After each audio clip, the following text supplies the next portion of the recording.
Rachel Hale in the building. Very excited. Oh yeah, by the way. Oh, Mary's fault. You Um, can do whatever you want. Yeah. He just needs a little flattery.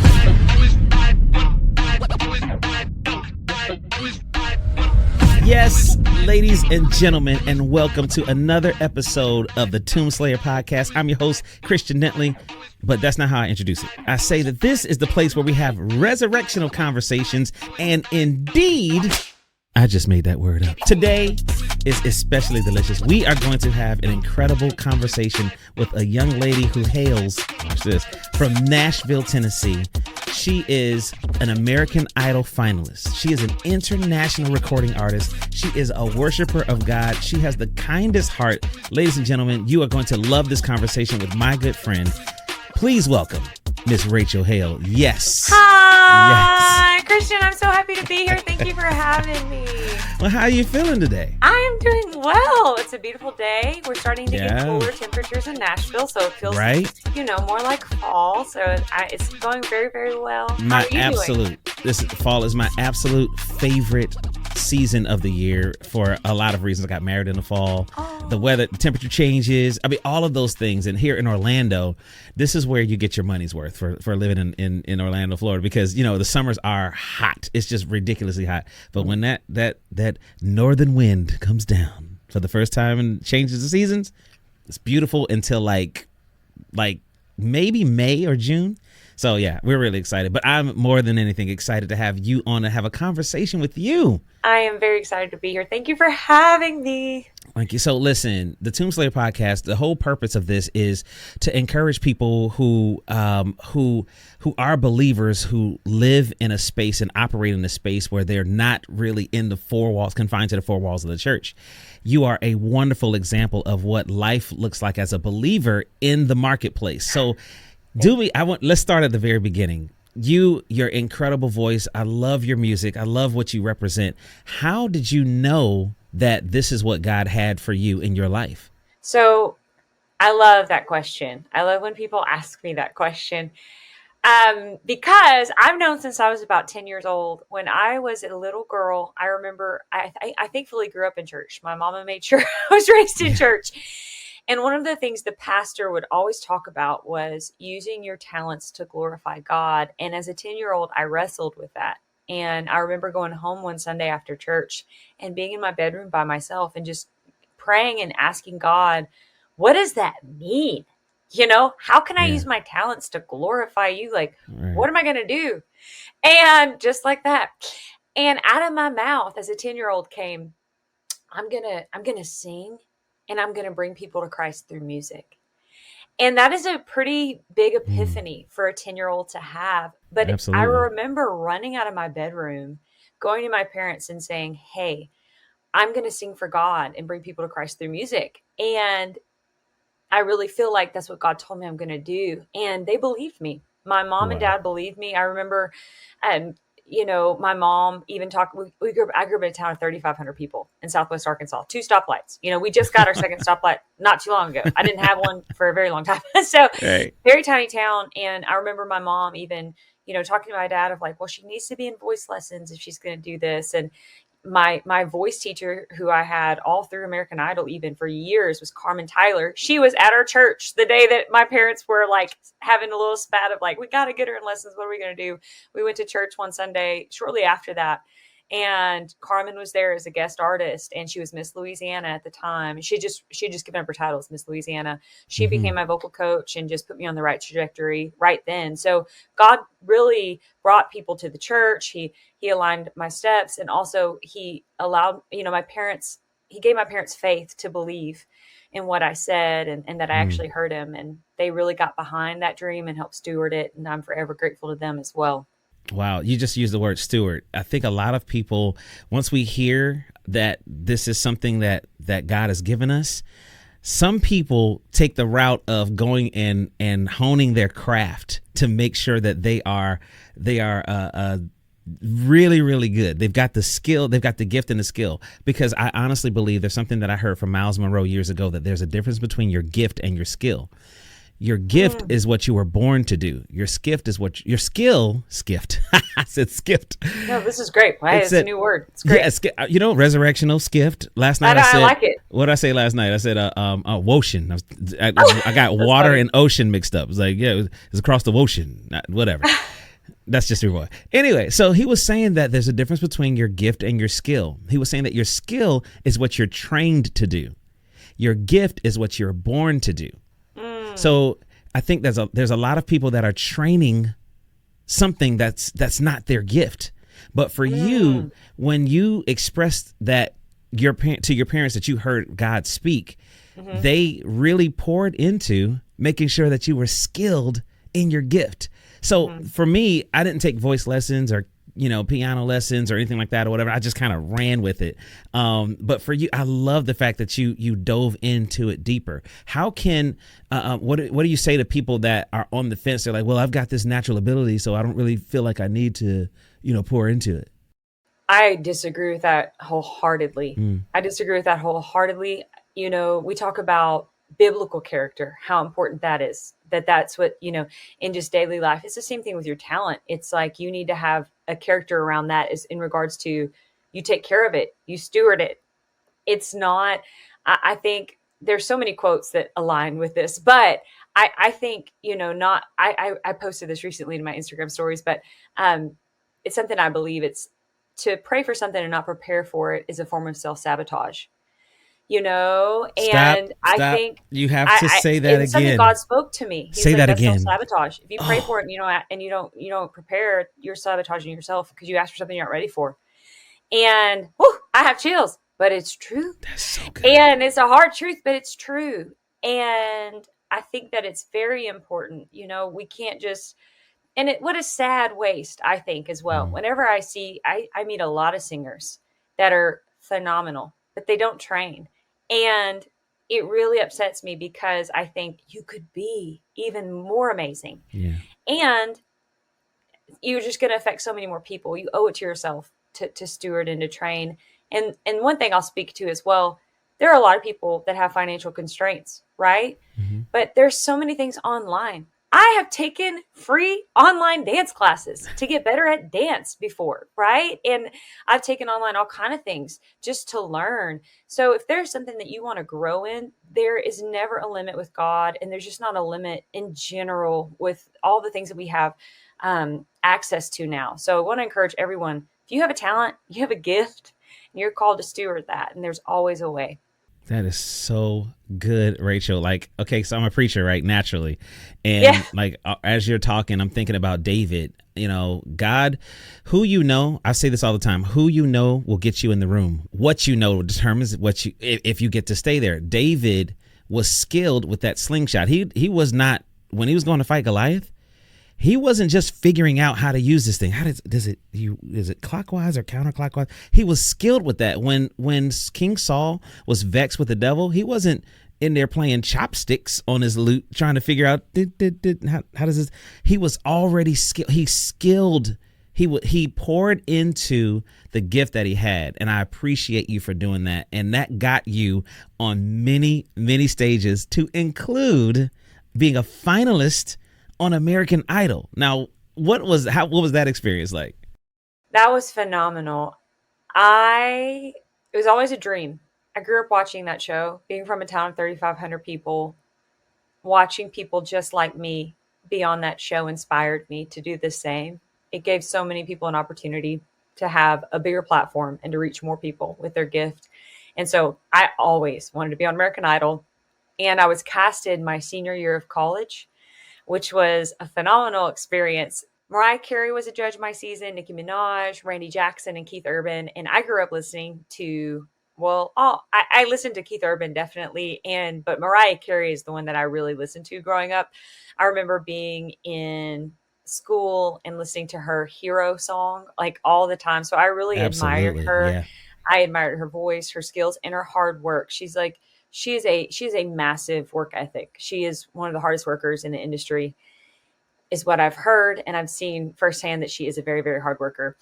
so I was just so excited to be there, to be on that season, and to have interactions with them and learn and grow from them. It was phenomenal. It was a dream come true. Amazing. I just when that moment comes, okay, because when that moment comes, you've prepared. You had the gift from 10 years old. You knew that this is what God had you to do. Your parents believed you. They poured into it. You get to American Idol. You have your audition. How does the audition go? The audition was great. It's so funny. People don't realize, but by the time I auditioned for the judges, that was my fourth audition. So you have like the cattle call audition, which is like the 15,000 people at a stadium. And then about 150 to 200 people will make it through that first round. Whoa. Which if you make it through that first round, you're either very entertaining or very talented. One of the two. And so there's that first round, and then you audition for more producers, more talent agents. And then there's another round where you audition for the executive producers, and management, night team management was there for that audition for me. And then you audition for the judges. So by the time I auditioned for the judges, I had sang that song many times in front of people.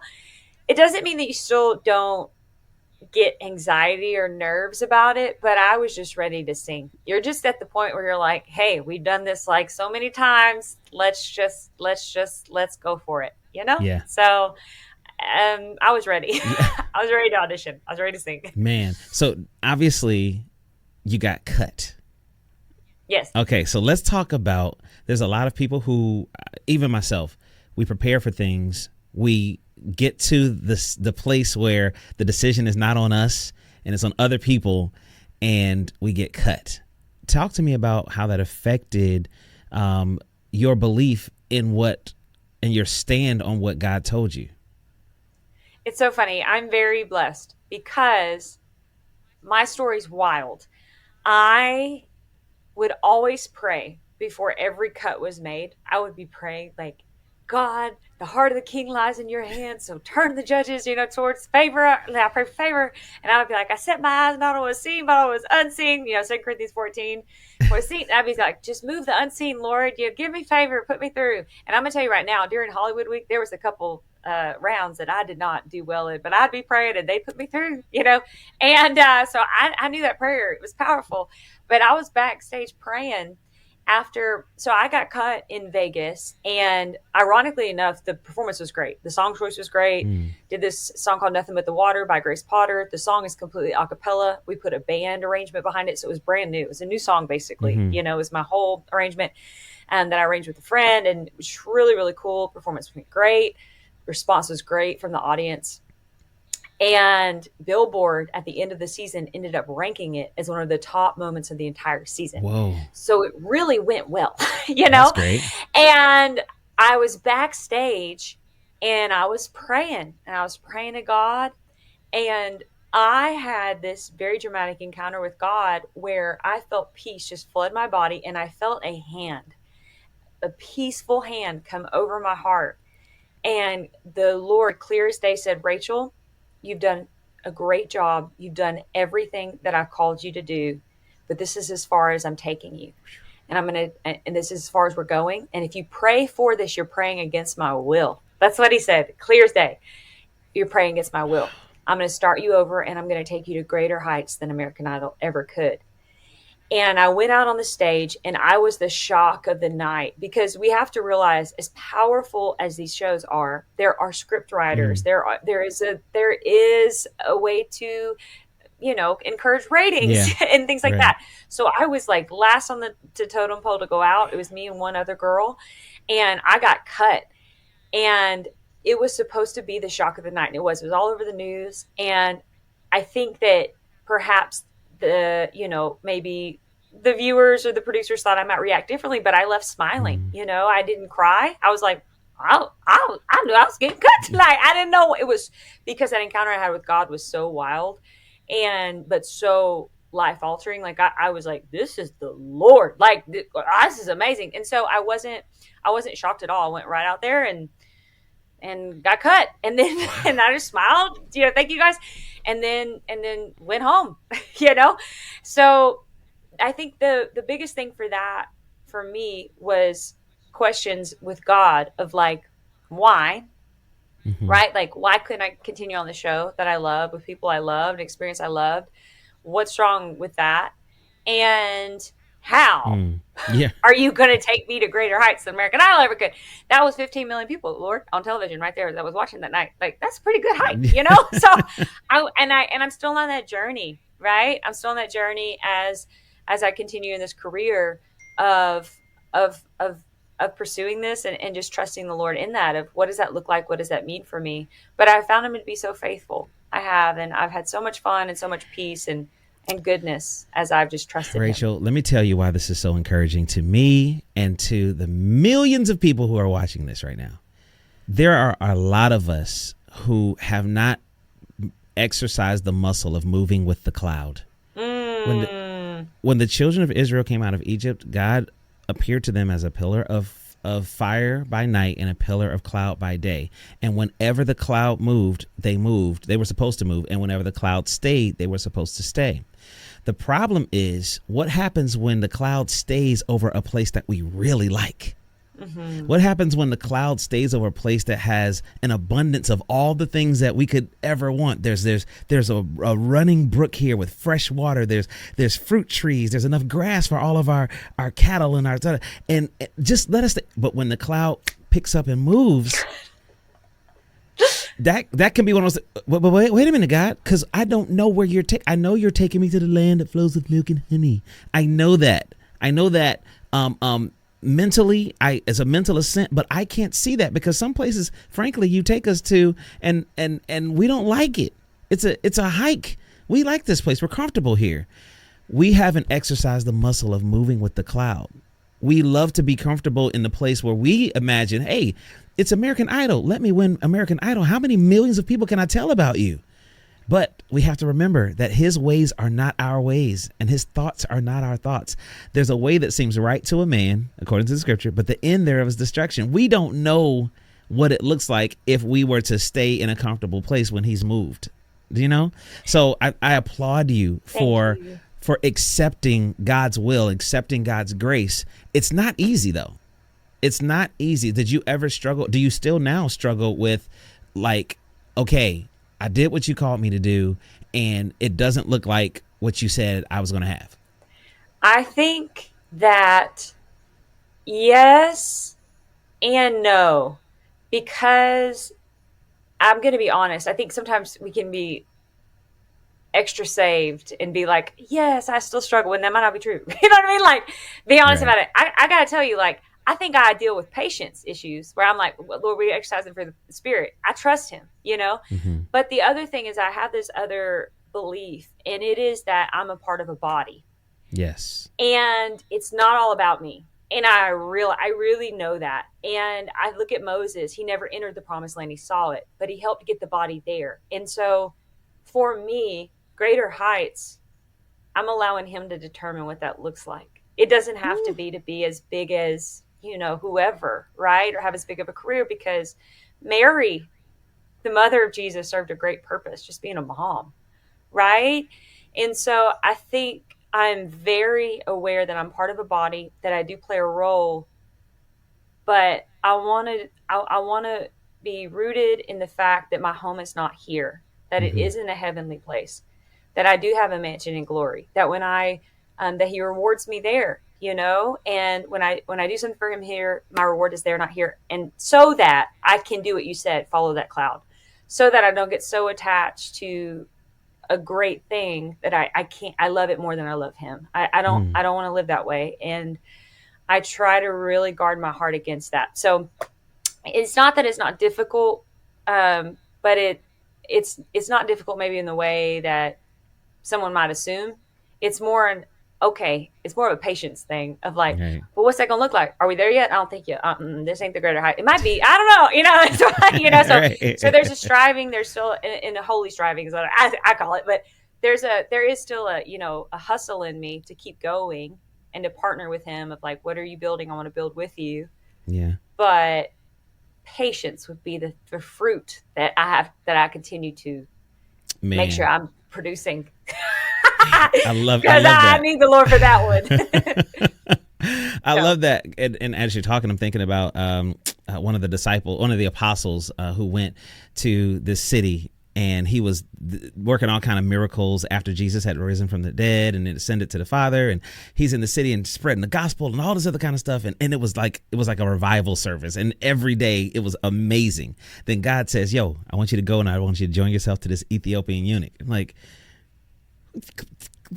look at the numbers of the people. This is you're gonna make me leave all of this for one dude? Yes, I want you to leave all of this for one dude, because just like you said, Rachel, I get to determine what that greater looks like. Yeah.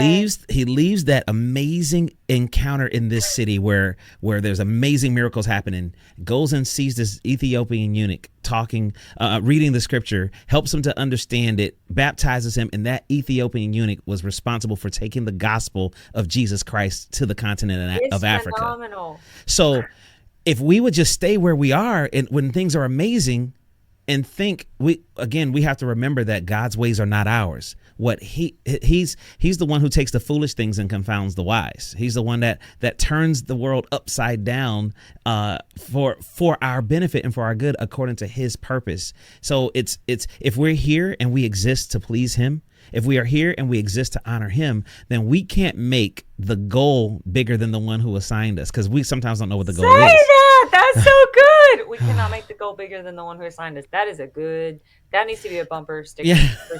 We should do that. Nice. We should do that. Think about it. So I'm watching the Olympics. I love, so a couple of months ago, was it last month? Whatever. So we were watching the Olympics, my wife and I, and I'm a huge NBA basketball fan. So the Olympic games, the men's basketball, we were all in. Steph Curry, who is one of my absolute favorite players, one of the greatest of all time. Yes, he's literally, he was kind of, struggling or whatever. Wasn't really Steph in the first games. That finals game, Steph Curry caught fire, sis. He was going bananas. He was making shots that the highlights. It's the highlights that we're used to seeing from Steph. He was old Steph again. You know what I mean? And that's awesome. What was amazing was he made this one shot that was just utter ridiculousness. And after he made that shot, coach calls a timeout and sits Steph on the bench. And it's like, why would you do that? Let this dude, he's on fire. Let this man shoot from half court in the middle of the Olympics and let's go crazy, right? No, because that medal doesn't go around one person's neck. It's the team. And you got to be able as the player to submit to the will of the coach. Dang. Oh, that's so good. We have to be willing as players to submit to the will of the coach. And if God says, I want you to leave this job that's paying you 6 figures and I want you to go into full-time ministry, then it is you gotta go. You got to go. Even if that, well, Lord, I don't know. What does this look like? Well, you got to trust God where you can't trace him. So thank you for sharing that. I love the fact that you were okay when God gave you the peace. My dad used to always say, go where the peace is. So when God speaks, the peace comes, even if that means, hey, this is the end of the road for you here. You've done everything I wanted you to do. Thank you so much. Now to the next thing. So now I have a question. You as a believer, a beautifully saved woman of God in Hollywood, around not so beautifully saved people, in a system that's not geared to glorify and honor God. What was it like being a standout believer in the middle of that space? Because there's a lot of people that are listening and watching that have a heart for God, but they find themselves working in spaces that's a godless society. So how did you navigate that? I'm going to be really honest. I think from what I have learned from people, it's different for every person. Yeah. But I will tell you my story. During the middle of the audition process, I was in LA when I auditioned for American Idol. I auditioned at Dodger Stadium in June. And then I participated in something called Disciple Ministry School in July in Nashville. And so I made it past the Dodger Stadium round, and I was going to go back to California that fall for my next audition. But I did this thing called Disciple Ministry School, which CeCe Winans was leading with her husband, Alvin. And a church was birthed out of that. And about 40 of us church plant. And that Disciple Ministry School changed my life. It was a lot about the power of the Holy Spirit, which I loved the Holy Spirit, knew the Holy Spirit, but I learned much more and had a very real encounter with God at that ministry school, and it changed my life. And so I was like all in, and I'm in the middle of this church plant. There's 40 of us. We're going to church several days a week. We're fasting. We're praying. We are going after God, hungry for the Lord. Yeah. And I'm also in the middle of the American Idol audition process. So Right. I'm flying back and forth. And as I'm there, and what's wild, I just thought of this. This is so great. What's wild is I had told God, because when I was little, he said I would sing for him and bring people to Christ through music. And I was living and I was still dealing with this, how am I going to be country and Christian, And I had told God, I said, Lord, during disciple ministry school, I said this. I said, I don't care if I just sing for 2 people the rest of my life. I am singing for you. Mm. And he took me from 2 to 15 million in like 9 months, And but I had made this covenant, this promise. And so that was my goal. I was like, and I was casted in the show very country, which I am. I'm from a town of 35 people in Southwest Arkansas. I grew up fishing, like I ride horses. I am actually very country. So it's fitting, but my goal was to still be a light and bring people to Christ. And so every single interview I had, I talked about God because I didn't know when I was getting cut. So I thought, well, Lord, if this is my only opportunity, then I'm going to get cut talking about you, And what's so funny is after the show had aired, they edited all of it out. So you cannot you might find like one clip, but not to the degree that I was talking about the Lord, on there. And then I wouldn't even sing songs. Like, it was so hard Hollywood week because you got to pick songs that you wanted to sing. Right. I would only pick songs that had a Christian meaning or had like a positive, somehow had to do with the Lord, or like, which was so difficult. So I don't know if I made things harder on myself or not, probably, but I definitely was like, no, I'm going to sing for God. This is my passion. This is my goal. And so that was my focus. And so with that came a lot of pushback. And it was funny too, though, because I will tell you guys, like, I would know things that were going to happen before they would happen because I had this relationship with the Lord. And I'll tell you a funny story, but part of it is it did air on the show, but during Hollywood week, I had to do a sing off.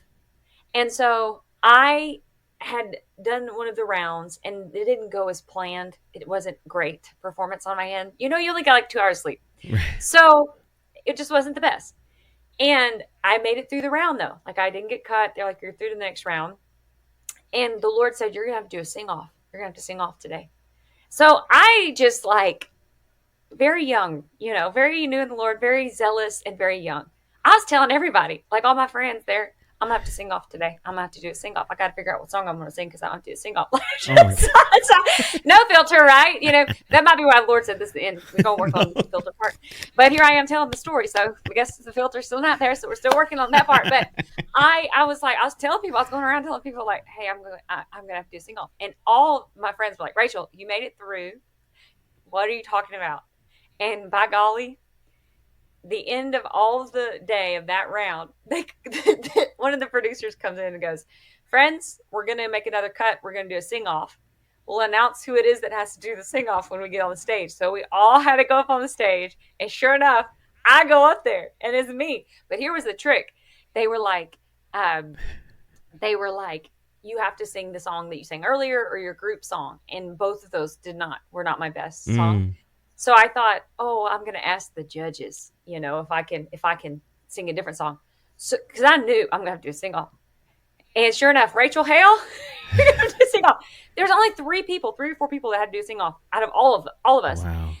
And so I walk out there, and I had to do the sing off, and it was a whole ordeal because I asked Mariah Carey, like, can I sing a different song, but the executive producers were not having it at all. And so, but I ended up doing better and making it through and worked out. So God was on my side, but it was still like, it would be funny things like that, like where people would just be like, what is this girl talking about? Because I would have almost this like knowing of what was going to happen, or God gave me that, but then I would talk about it. So people were like this, but then it would happen, and so just really wild. But overall, there are a lot of believers on that show. There are a Excellent. lot of Christians on that show. Candace Glover, who won my season, she was my roommate. I loved Oh her. my goodness. She's a phenomenal person, believer as well. And there's just a lot of believers on that show. So it was hard, but I was not alone Mm, ever, you know? So it was great yeah. overall, but it was still hard. Operate what music in the music industry in general.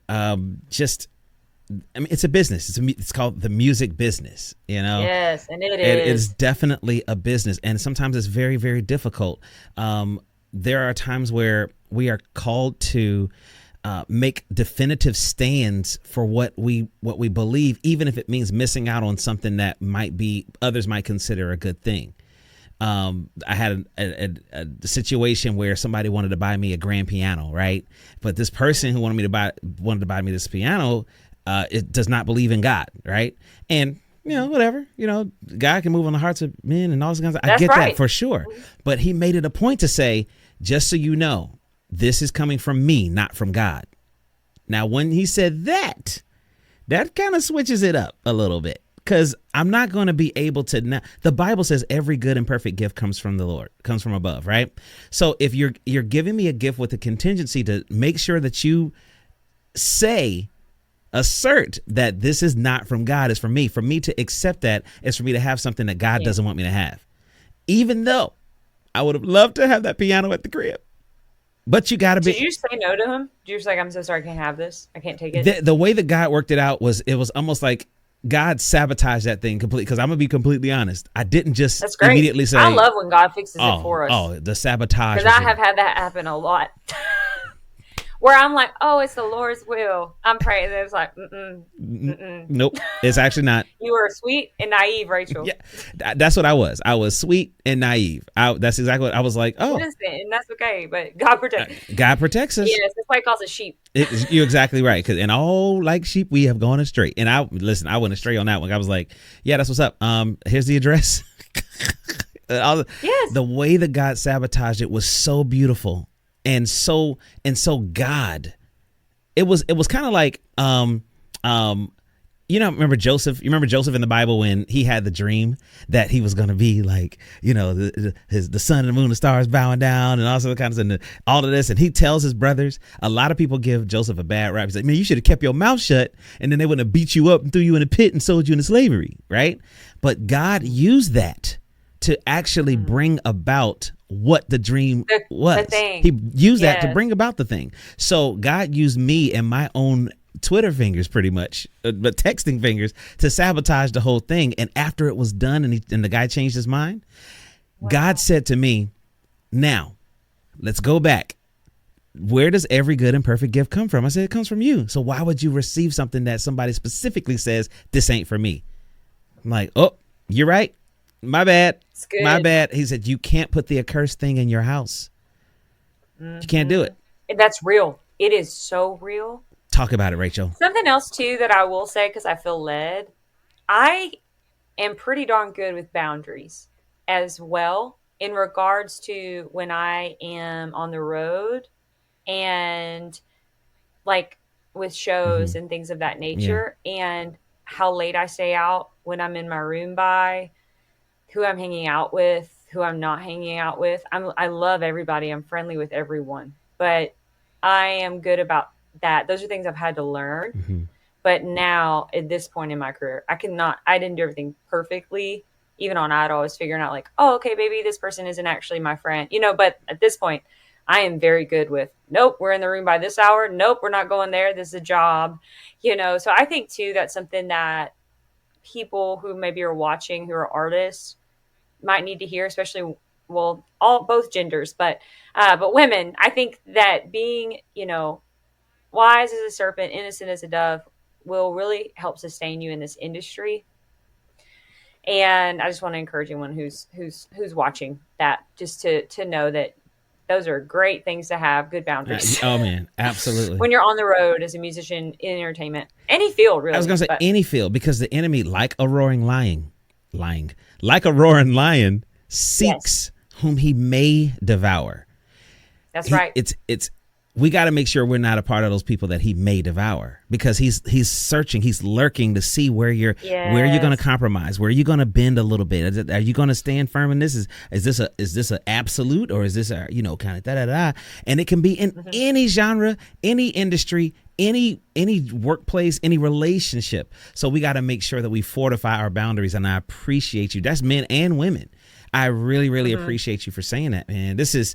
I just felt, so I was good. like, I'm not something else I feel to include in here. Absolutely. Absolutely. And somebody needed to hear that. Again, there's millions of people that are watching. Praise God. So, it's just one of those things that we got to be, again, led by the Spirit of God. Rachel, oh my gosh, this is so good. So what is next, and how do you bridge where you were and where you want to be, and like reconcile those two things? Well, it's really wild. Since then, I sing, and I have some amazing things coming up. One very exciting thing that will be announced very soon, that you know about and I know about, and I'm so thrilled about. It's going to be a very big, exciting thing. So everyone stay tuned for that. Will be announced relatively soon. And I'm prepping for that. So I'm in Nashville right now, which is my home, but I'm also just here and intentionally staying put writing. So I'm taking a lot of sessions this month and top of next month, and just writing for this thing that's coming up, which is pretty exciting. And that's what I'm focused on. And that's the hardest thing for me to do, I think, is sit still. I'm like, let's go here and play this show and do this. But I actually know, no, your root system's important, right? Like the things that you do and no one's watching are very, very, very important, right? Like they sustain the whole thing. It's the hardest thing for me to do, but it's also very, very important. So I'm writing this month and just sitting still, but working, and so that's what's going on right now. I just sang recently for the NFL for one of the opener games for the Colts. Let's go. And that was really fun. And so I have new music that'll be coming out as well soon. So just working on music, just actually writing, and I will be playing shows. Like I'll be in Arkansas for something in October, a really great show, hometown show. So come out to that if you're watching and you're from Arkansas. Very excited for that. And then I'll be playing a couple more shows, but really focus on this thing that's happening in December. I'll give it the month. So that's what I'm focused on right now as far as music goes. I love it. I feel like there might have been a part 2 of that question. Yeah. So like where you were and where you're going, how do you sit? And you kind of answered it in the middle. It's tough. It's tough to be in the place where now you're hidden. You're in like a hidden season, so to speak. Oh, and that's really hard. It's really, really tough for me. It's like, yes, all artists, all entertainers, yes, because we are like, entertainers. It's not that they like the attention. It's just that's where they're comfortable. You know what I mean? Some people are comfortable playing a sport or teaching or being an attorney. I feel most comfortable on a stage. I do. I feel more comfortable on stage than I do grocery shopping. I'm like, this just feels like a fish in water. I can't explain it. And I'm sure you feel the same way. That's why it's hard. It's just, you're just comfortable. But it's so necessary, because you got to replenish. Yes. You got to go back to the well. You can pour water into everybody's, whatever, cups or whatever. But if you get empty, you got to go back to the well. And social media is the worst, I think, it's a great steward. Like, I love social media. Hear me, I love it. But it can be the worst, because you're seeing what everyone else is doing and you're trying to keep up.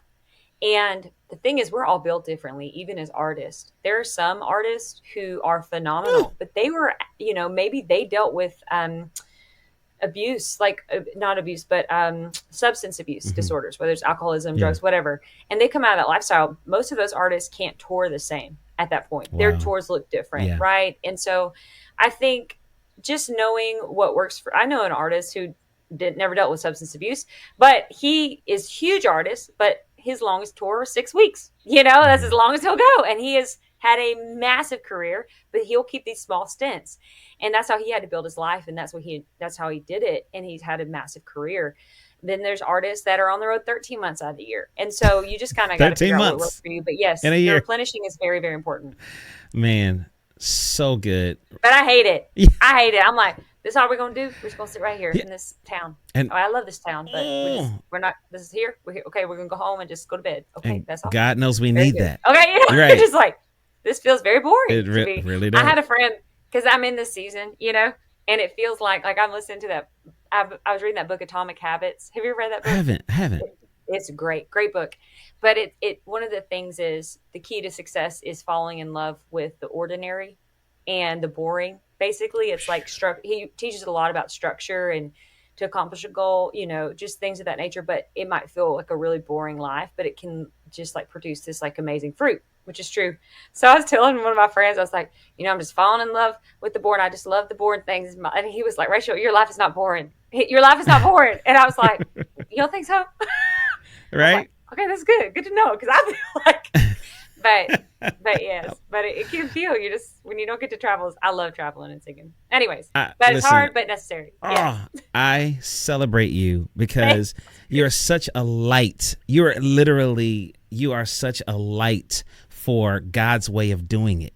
You're such an example of trusting God in the unknown and the known. Because it's one thing to say we trust God with the unknown, but what if God has revealed to you is something that you really don't really want right now? Yes. So you're an example of both trusting God with what you do know He said, and trusting God with what you haven't yet discovered, and that is absolutely beautiful. I appreciate your witness. It's so encouraging, so refreshing, and this is so good. So thank you so much. We end our podcast asking every guest 3 questions. I'm going to ask you the exact same 3 questions, and you ready? Yes. All right. I am. We'll see. I think question so. number 1. What is the origin story of one of your childhood nicknames? Nicknames. Oh, okay. So I was once nicknamed Popcorn in junior high. Popcorn. Because I was at a slumber party, my friend's birthday. It was a big birthday. I think it was 13th birthday. We had the camper. We were camping. It was like out. It wasn't like we were far out, but we were in a camper. All the girls were there. And I decided I was going to be the one to make popcorn in the microwave. And my parents our microwave was awesome. It just lasted forever. But because of that, we would set I remember 3 minutes and 45 seconds. I still remember that was the perfect popcorn in my microwave. Well, the camper was really updated. And so it had the popcorn button, which was probably like a minute 15. But I typed in 3:45. I'm going to make the perfect popcorn. Popcorn caught on fire. Rachel. And the sprinkler system was going off in the camper. Whole camper filled with... I know. Crazy. Poor Rachel. Anyways, I never lived it down. Whole camper, we couldn't sleep there. We actually couldn't sleep in the camper that night. Whole camper filled with smoke. Smelled like smoke. Sprinklers. It was horrible. So I did ruin the birthday plans. We had the parents. It was a whole thing. So I was called Popcorn. I would call you Popcorn too. I would. Yes. I would refer to you henceforth. If I was there, you'd be Popcorn too. Good. I was doing Popcorn. I know they have quite a ring to it. I think it's like popcorn. I don't know, but it was it. It was it for a long time. Yes. Oh my gosh, that's hilarious. I'm glad that no one got hurt. I know. And there's nothing quite like the smell of burning popcorn. I think at 13 I was just like. Right. I don't know what I thought, but I remember thinking, this is really bad. This is so bad. That popcorn's on fire. Like the whole bag. It was flames. Oh my goodness. Okay. I love it. So question number 2. If you were given one redo in life, what is one of your life decisions that you've made that you would redo? Redo? Yes. You got one do-over. I have one thought. No, I'm going to go with the second thought. Okay, this is what I will say. I know it's like, well, there are these things. I would say this, and something I am still learning, but it's trusting myself and trusting that I hear the Lord. I think sometimes it's like that. The foolish things, he uses foolish things to confound the wise. Sometimes he tells you, just you, something. And he doesn't tell your friends. He doesn't tell your mom. He doesn't tell your dad. He doesn't tell your brother. He just tells you. And there have been instances where I have said, I'm not supposed to go to that, or I do not need to be there, and I don't know why. And I listened to those around me versus the voice, and I missed out. Or something not good happened, or I missed out on another opportunity. I'll give an example. I remember the first time I got asked to sing for the Atlanta Braves. It was right after Idol, and I was at a friend's house, and we were just being silly. Like we had a waffle fight, and there's nothing wrong with the waffle fight. It was like waffle batter. It was so fun. Nothing Wait, wrong with it. But we're what's a out till like waffle? 2 a.m. What's a just like waffle yelling, fight? throwing waffle batter at each other. What'd you say? What's a waffle fight? It was a waffle batter fight. I don't know how it happened. I think we were just like, let's make waffles. We were hungry. It was like 10 o'clock at night. And then we were making, we were all just hanging out, and there was batter. And then, I will be honest, I instigated it. I was like, this could be fun. And so I threw it, and then it ended up going outside in the streets. And we were just like, it was just hilarious this time. Whoa. Or it was a waffle batter fight. That's what had happened. Pancake batter. I think we ended up making more batter just to continue this food fight. It was really fun. So silly, right? Nothing wrong with it. But we were out till like 2 a.m. Oh my goodness. I don't know what we ended up. Maybe we turned into water balloons. We were like, let's just do water. I don't know. But I was up late, yelling, screaming, voice completely gone. And then the next day, the Atlanta Braves called, which was a dream to sing at that field and sing for the Braves. I had gotten off of Idol that year, so it was probably 6 months after. And that was a season I should have been focused on music. I should have been, I was so, God's opened up a door. There's momentum. Stay ready. Always be ready. Always be ready for when he calls. You don't know when, but it could be a minute. And they called the next day, and they had an opening pop up, and they're like, could you be here? Could you come sing in 2 days? And my voice, it was so shot. I couldn't even practice. Like, I had no voice, and I had to say no. Oh. And that opportunity did not come back around for 10 years. So I sang in 2022. I sang for the July 4th game, the Independence Day game, which was a huge game, but it did not come around for 10 years. And it was like a massive lesson that I learned of like, stay ready. And I knew, the thing is too, the other thing was when all that was going on, I was like, this is a bad idea. I do not need to be doing this. I do not need to be out here. What am I doing? I need to go to bed. Why am I even hanging out this late with people? Like, I love people, but I knew that I was in a season in my gut, right? In my spirit where I needed to be focused. And so I missed out on that opportunity because I didn't listen to my gut, and I chose to like do something of that nature. Right. Wow. And so it's just stuff like that. And I've learned the hard way. I had something happen recently, not a waffle batter fight, but just I missed another opportunity because I was at an event, and the event was great, but I didn't get the call that I should have gotten because I was at an event. And I knew in my spirit, I was like, I don't need to go to this tonight, and I don't know why. And I missed a call for a really big gig because of that. And so I've just really learned the hard way of listen to what God's saying to your gut. If you need to be at something, you don't need to be at something. And those are things I would redo. I would trust myself more and trust what God's speaking to me. That's what I'm working on still. I think it could still be hard at times. Rachel, that was incredible. Oh, thanks. Thank you for your transparency on that. That was a good one. It's true. It's true. There's no shame. We're all learning. Yeah. All of us have done this. Yeah, but absolutely. It's true. And I could only encourage someone to listen to their gut more. Wow. That's amazing. Okay. Question number 3. Okay. Final question. Yes, 3. In what way in your life would you like to look more like Christ by this time next year? I have several thoughts. But my first one, and the one that I want, is generosity. I think we serve a very generous God, and I like to think that I'm generous. I like to think that, but I actually want to grow in that even more. I want to get to the point where I'm just very, very, very generous, not just to the church, but to people. And so generosity is something that I want to grow in by this time next year. I do. I want to be a very, very generous person. That's really, it's on my bucket list, weirdly enough. But I want to be able to give away houses and cars and, to people who need them, and food and all kinds of things. So, man, may that desire be your reality. May God increase you to the point where that is your normal. You have to give it away because you don't even have space. You don't have capacity. May God increase you to the point where you are forced to give it away because you have no capacity to retain it. And may a lot of people come to Christ and be touched by his spirit and by his love for them because of your generosity in real time. That's my prayer for you, for sure. Amen. Thank you. I love it. Rachel, Hale, you are amazing. This is a wonderful conversation.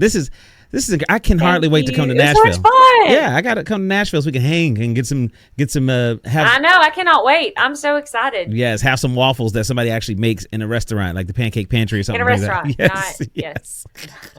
Excellent. Listen, I love it. I celebrate you. I'm so happy. Thank you for joining us today on the Tombslayer podcast. You rock, sis.